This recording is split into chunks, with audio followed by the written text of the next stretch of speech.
아이가 우리 아들이 책 읽으니까 아빠 기분이 좋네, 이따 아빠가 맛있는 거 사줄게, 이런 게 어떻게 보면 결과지향적 피드백이에요.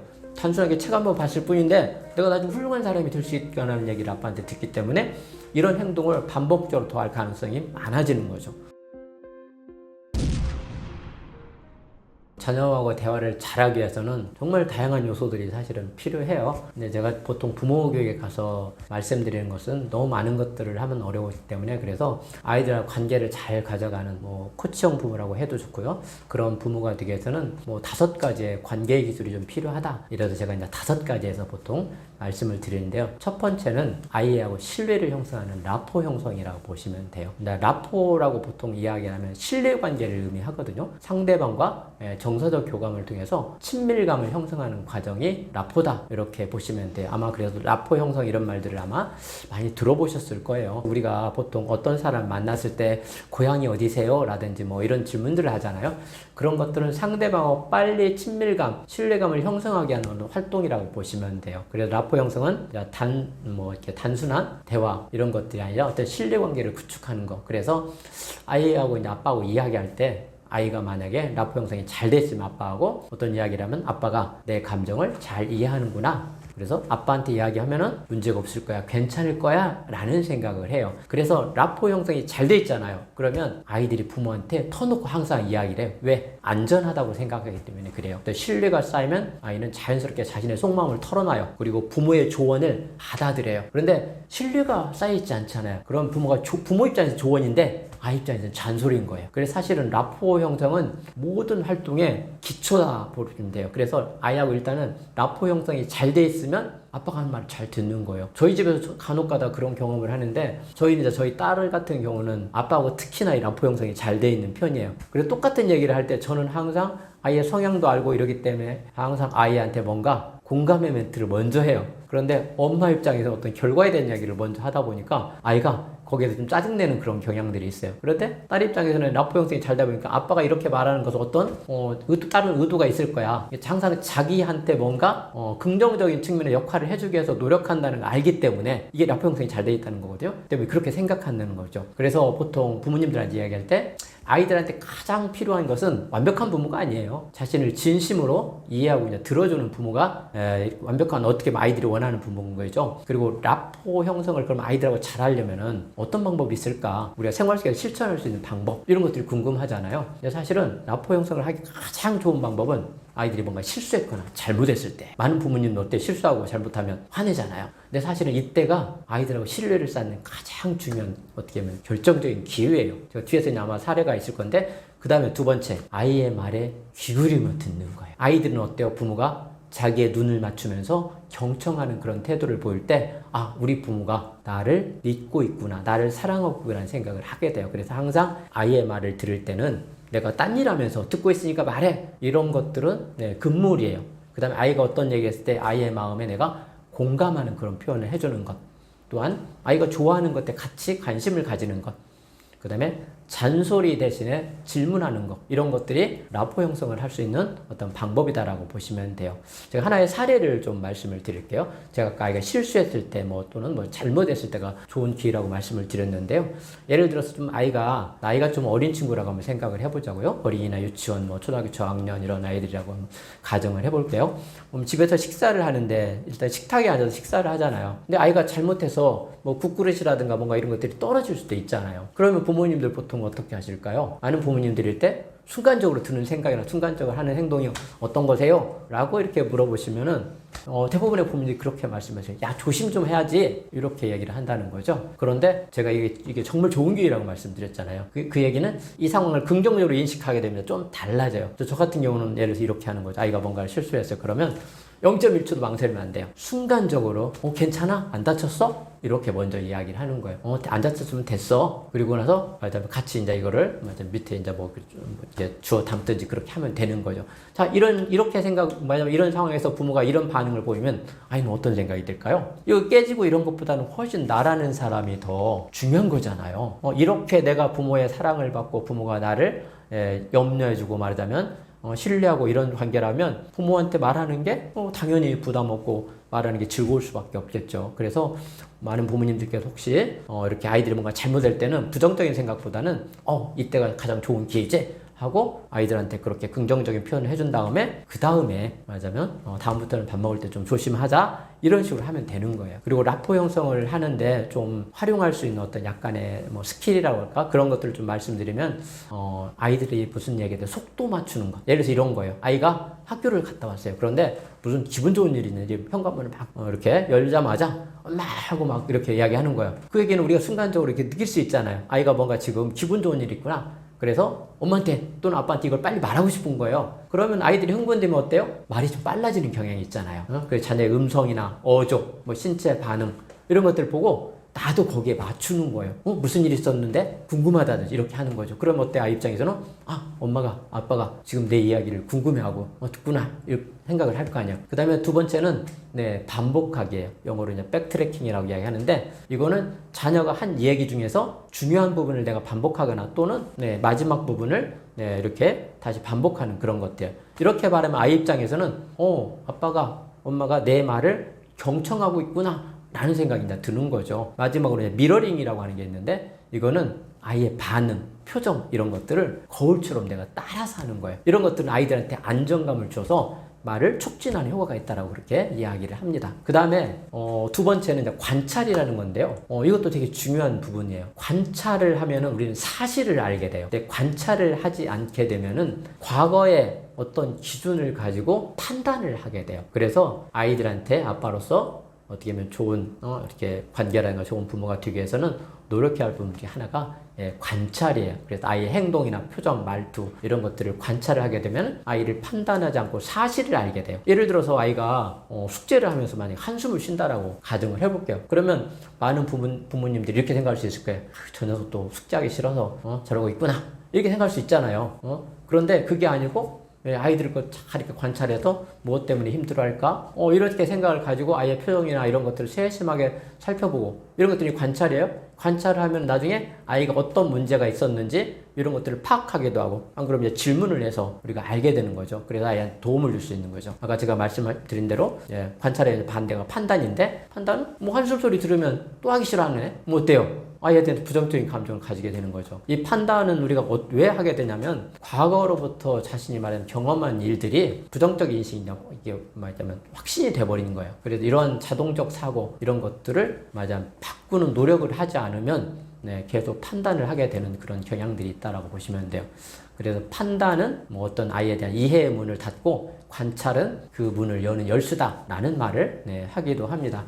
관찰을 잘하기 위해서는 뭐 아이의 뭐 행동을 뭐 하루 10분 이렇게 관찰을 해본다든지 또한 질문 전에 또는 지적하기 전에 먼저 관찰을 하는 거죠. 그리고 아이의 작은 변화나 행동 이런 것도 기록한다든지 이런 노력들이 관찰을 잘하기 위한 방법이라고 보시면 될 것 같습니다. 아빠가 퇴근을 했는데 아이가 예를 들어 스마트폰을 계속 하고 있다라고 쳐봐요. 자기 방에서.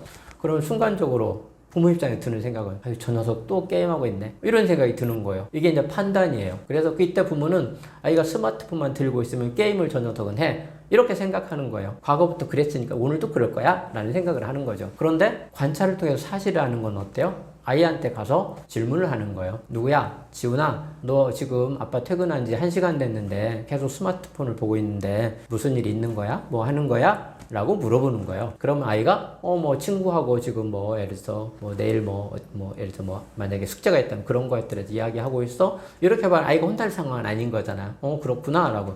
근데 아이가 게임하고 있어 이렇게 말하면 아빠가 온디로도 지금 1시간 했어. 그러니까 조금만 더 하고 이제 그만하고 뭐 숙제 안 했으면 숙제도 하고 그래 이렇게 말하는 거예요. 그러면 판단을 했으면 아까 같이 또 게임이야 이렇게 말하면 아이 입장에서는 어때요? 억울할 수 있는 상황도 생기는 거잖아요. 근데 관찰을 통해서 사실을 이야기하게 되면 그런 부분이 이제 적어지는 게 되는 거죠. 그래서 이런 것들이 되풀이 되다 보면 아이는 어때요?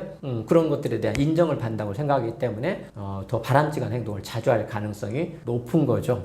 많은 부모님들이 지금 제가 관찰하고 사실에 대해서 이렇게 관찰하고 판단 이거에 대해서 말씀을 드렸는데 구분하기가 좀 어렵다고 생각하실 수도 있을 거예요. 그래서 제가 사례를 가지고 한번 이게 사실인지 이게 판단인지를 한번 구분하는 연습을 한번 좀 잠깐 해볼까 하는데요. 예를 들어서 만약에 영훈이라는 어떤 친구가 있어요. 그런데 선생님이 그러는 거예요. 영훈아, 너는 왜 이렇게 수업 시간에 날마다 늦니? 이렇게 만약에 이야기를 했다고 쳐봐요. 그러면 영훈이는 어떤 생각이 드나요? 맨날 늦니? 이렇게 말하니까 속으로 그럴 거예요. 반발심이 생겨요. 아니 내가 무슨 맨날 늦는다고 나한테 이렇게 얘기하는 거야? 어제도 안 늦었잖아? 속으로 이러는 거죠. 억울한 거예요. 이거는 맨날, 자주 이런 용어들이 판단의 용어예요. 그래서 이 경우에 아이가 반발심을 일으키지 않기 위해서는 아이한테 그러는 거죠. 영훈아, 너 이번 주에 월요일 날하고 수요일 날도 지각했잖아. 그런데 오늘도 지각하면 어떡해? 이러면 영훈이는 지각한 거 맞잖아요. 그러니까는 선생님 내일부터는 지각 안 하도록 할게요 라고 말할 가능성이 높아요. 그런데 맨날, 자주 이런 말을 들으면 이제 말하자면 반발심이 생겨나게 된다는 거죠. 그 다음에 지원이라는 친구가 있다고 쳐봐요. 근데 지원이는 A가 없다라고 누군가 표현했어요. 이건 사실일까요? 판단일까요? 이것도 판단이에요. 누구는 지원의 행동을 보면서 A가 없다라고 판단할 수도 있고, 어떤 사람은 지원이는 정말 자기의 말을, 자기의 주장을 어떤 상황에서도 말하자면 할 줄 아는 아이야. 이렇게 생각을 할 수 있을 수도 있단 말이에요. 그래서 A나 이런 것들은 주관적인 개념이에요. 그 다음에 또 정수야, 너 오늘 10분 지각했어? 이런 것은 사실이에요. 10분 지각한 거기 때문에. 만약에 내 남편은 어제 이유 없이 내게 화를 냈다, 이런 말을 만약에 했다고 쳐봐요. 그럼 어때? 이것도 이유 없이, 이건 내 입장에서 이유가 없지만 남편 입장에서는 당연히 이유가 있겠죠. 이런 말을 만약에 남편한테 쓰다가면 남편이 그럴 거예요.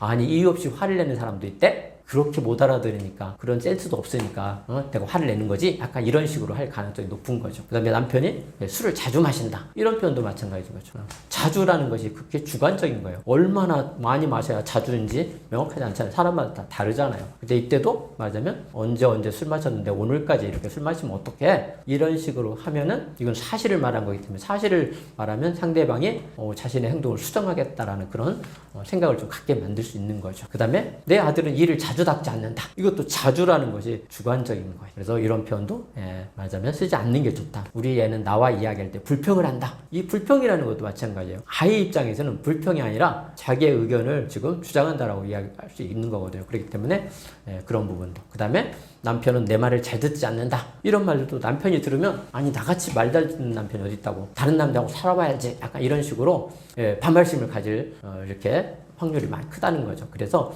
부모님들이 항상 생활 속에서 아이들을 바라볼 때 과거의 어떤 기준을 가지고 판단을 하지 말고 관찰을 통해서 사실을 얘기해줘야 반발하지 않고 자신의 행동을 수정할 가능성이 높아진다 라고 보시면 좋을 것 같습니다. 그 다음에 세 번째죠. 세 번째는 아이의 그 유능성, 이런 것들을 키워주는데 아주 중요한 피드백이에요. 피드백.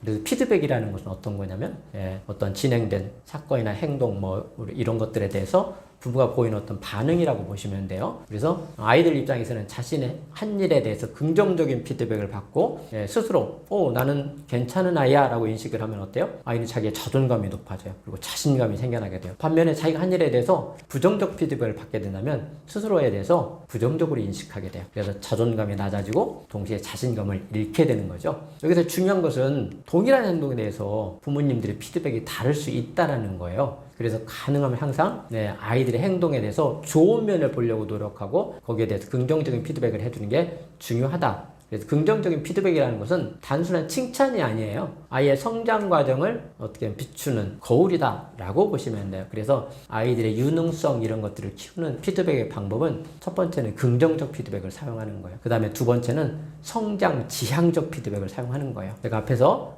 부정적 피드백, 긍정적 피드백 이렇게 구분을 했는데, 우리가 피드백 어떤 상황에 대해서 부정적으로 얘기한다는 건 사실은 아이들한테 부정적 영향을 미치는 거니까 논외로 하고, 긍정적 피드백을 좀 더 구분하면 교정적 피드백이라는 게 있어요. 교정적 피드백은 어떤 거예요? 아이의 어떤 잘못된 태도나 행동에 대해서 말하자면 아이가 바람직한 방향으로 갈 수 있도록 도와주는 거죠. 이게 교정을 하는 거예요. 이 교정적 피드백은 그래서 언제 하냐면 적시, 적당한 때 하는 게 필요해요. 아이가 지금 뭔가를 잘못했거나 혼났고 이런 상황이면 아이의 감정이 어때요? 지금 좀 올라와 있기 때문에 부모의 말을 잘 받아들이기가 어려워요. 그래서 아이의 감정이 좀 더 가라앉았을 때, 부모의 말을 들을 준비가 돼 있을 때 하는 게 교정적 피드백이라고 보시면 돼요. 또 하나의 피드백은 어떤 거냐면 지지적 피드백이에요. 이건 어떤 거냐면 아이의 행동, 태도 이런 것들이 좋은 행동이나 좋은 태도는 계속 지속적으로 가져가면 좋잖아요. 그래도 이거를 지속적으로 말하자면 그런 태도나 이런 행동을 하기 위해서 하는 게 지지적 피드백이다. 그래서 지지적 피드백은 언제 하면 좋냐?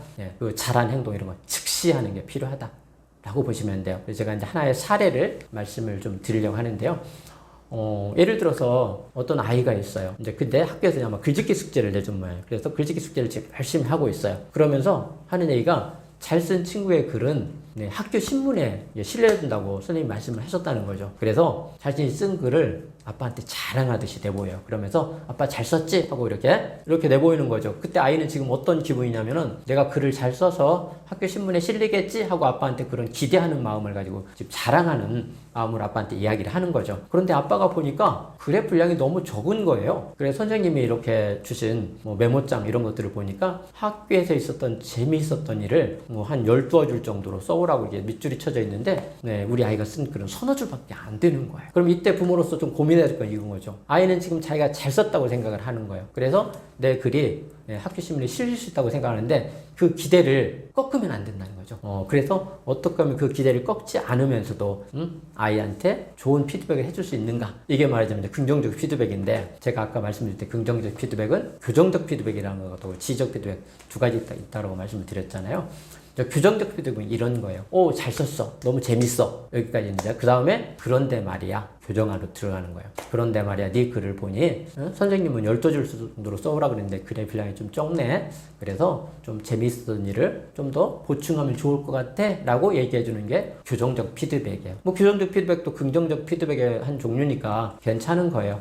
그렇지만 보다 더 바람직한 것은 지적 피드백이에요. 이건 어떤 거냐면 아빠가 오, 잘 썼어. 재밌어. 여기가 똑같아요. 그 다음이 좀 달라져. 어떤 거냐면 아빠가 이렇게 말하는 거예요. 야, 너가 쓴 글을 보니까 아빠가 학교에서 무슨 재미있었던 일이 있는지 너무 궁금해지고 호기심이 생겨. 아빠가 아마 네 글을 읽어보는 선생님이나 친구들도 그럴 것 같은데 그래서 선생님이나 친구들을 위해서 그 재밌는 일을 좀 써주면 좋을 것 같아. 이렇게 말하는 거예요. 그럼 아이 입장에서 어때요? 아빠도 호기심이 생긴다고 그러고 아이들 친구들도 그럴 것 같으니 그거 써주는 거야. 즐거운 마음으로 써주지? 이런 생각이 아마 들지 않을까 싶어요. 그래서 우리는 많은 경우에 교정적 피드백하고 지적 피드백 같이 쓸 수 있는 경우가 상당히 많아요. 그럴 때는 가능하면 교정적 피드백보다는 지적 피드백을 쓰는 것이 우리 아이가 보다 즐거운 마음으로 그 일을 할 수 있게 도와주는 거다 라는 생각을 하시면 좋을 것 같아요. 제가 이제 또 하나의 피드백을 또 구분하자면 성장 지향적 피드백 또는 결과 지향적 피드백 이렇게 또 두 가지로 나눌 수 있어요. 성장 지향적 피드백은 어떤 거냐면 과정이나 노력, 전략 이런 것들에 대해서 칭찬을 하는 거예요. 그 다음에 구체적인 행동과 특성을 언급해 주는 거예요. 그 다음에 미래 가능성하고도 연결을 시켜주고 그 다음에 이러한 행동이 다른 영역도 잘할 수 있다는 전이 가능성을 내포하는 것 이런 것들이 성장 지향적 피드백이에요. 결과 지향적 피드백은 어떤 거냐면 결과 성취에 초점을 맞추는 거예요. 그래서 이런 피드백의 경우는 일반적이고 모호한 칭찬, 비판 이런 것들이 따라요. 그 다음에 외부 보상이나 처벌에 의존하기도 하고 그 다음에 특정 영역에 국한된 평가가 될 수 있죠. 그래서 이 두 가지를 좀 더 비교하는 어떤 사례를 한번 보시면 이런 거예요. 만약에 아이가 독서를 하고 있다고 쳐봐요. 학교 갔다 오더니 책을 읽는 거예요. 그러면 예를 들어서 그냥 결과지향적 피드백이라고 하면 이런 거예요. 그냥 아이가 우리 아들이 책 읽으니까 아빠 기분이 좋네. 이따 아빠가 맛있는 거 사줄게. 이런 게 어떻게 보면 결과지향적 피드백이에요. 네가 이렇게 책을 잘 읽으니까 아빠가 뭘 사줄게 라는 거죠. 그런데 성장지향적 피드백은 이런 거예요. 아까 과정이나 그 다음에 나중에 미래하고도 연결시킨다라고 했잖아요. 그 다음에 다른 영역하고 이제 전이 가능성도 있다고 그랬잖아요. 그래서 아이한테 이렇게 말하는 거예요. 우리 아들이 이렇게 책을 읽으니까 아빠 기분이 너무 뿌듯한데? 이렇게 얘기하는 거예요. 그러면서 아빠가 왜 뿌듯한지 알겠어? 이러면 아이는 당연히 왜 그러지? 하고 이렇게 쳐다보겠죠. 그러면 아빠가 왜 이렇게 뿌듯하냐면 아빠가 이렇게 커보니까 아빠 친구들 중에서 정말 자기 일 열심히 하고 이렇게 훌륭하게 잘 자기를 하는 친구들이 있는데 그 친구들 어릴 때 보니까 너같이 이렇게 책 읽는 그런 것들을 많이 했었거든. 그래서 우리 아들도 우리 딸도 이렇게 책 읽는 걸 보니까 나중에 어른이 돼서 훌륭한 사람이 될 것 같다는 생각이 아빠가 드는 거야. 그래서 뿌듯한 거야 라고 얘기해 주는 거예요. 그럼 미래 가능성이라든가 이런 것들이 다 연결해서 이 아이 입장에서는 단순하게 책 한번 봤을 뿐인데 내가 나중에 훌륭한 사람이 될 수 있다는 얘기를 아빠한테 듣기 때문에 이런 행동을 반복적으로 더 할 가능성이 많아지는 거죠. 또 아이가 평소 때 장난감 정리 이런 거 이제 나이 어린 친구들은 안 하잖아요. 그런데 장난감 정리 어느 날 했어요. 그럼 이때도 똑같아요. 비슷한 방식으로 우리 누가 장난감을 이렇게 치우니까 엄마 아빠 너무 뿌듯하네 이러는 거예요. 그리고 이런 거죠. 엄마가 이렇게 커보니까 엄마 친구들 중에서 잘된 친구들을 보면 어렸을 때부터 뭔가 자기 주변을 참 정리를 잘하더라고. 그래서 우리 딸도 나중에 그런 훌륭한 사람이 될 수 있을 것 같아서 엄마가 뿌듯하고 기분이 좋은 거야. 이런 식의 피드백을 애들이 받는다고 아마 생각을 하면 어때요? 애들 입장에서는 이런 행동을 앞으로도 반복적으로 더 할 가능성이 커지고 이런 것들이 습관화될 가능성이 이제 커지게 되는 거죠. 그래서 피드백을 할 때는 결과에 대한 칭찬일 것보다는 성장 지향적인 과정이나 어떤 노력 이런 것들, 그 다음에 앞으로 미래 가능성 이런 것들에 대해서 연결시켜서 이야기해 주는 것이 훨씬 더 아이들한테 좋은 영향을 미칠 수 있다라고 보시면 좋을 것 같습니다.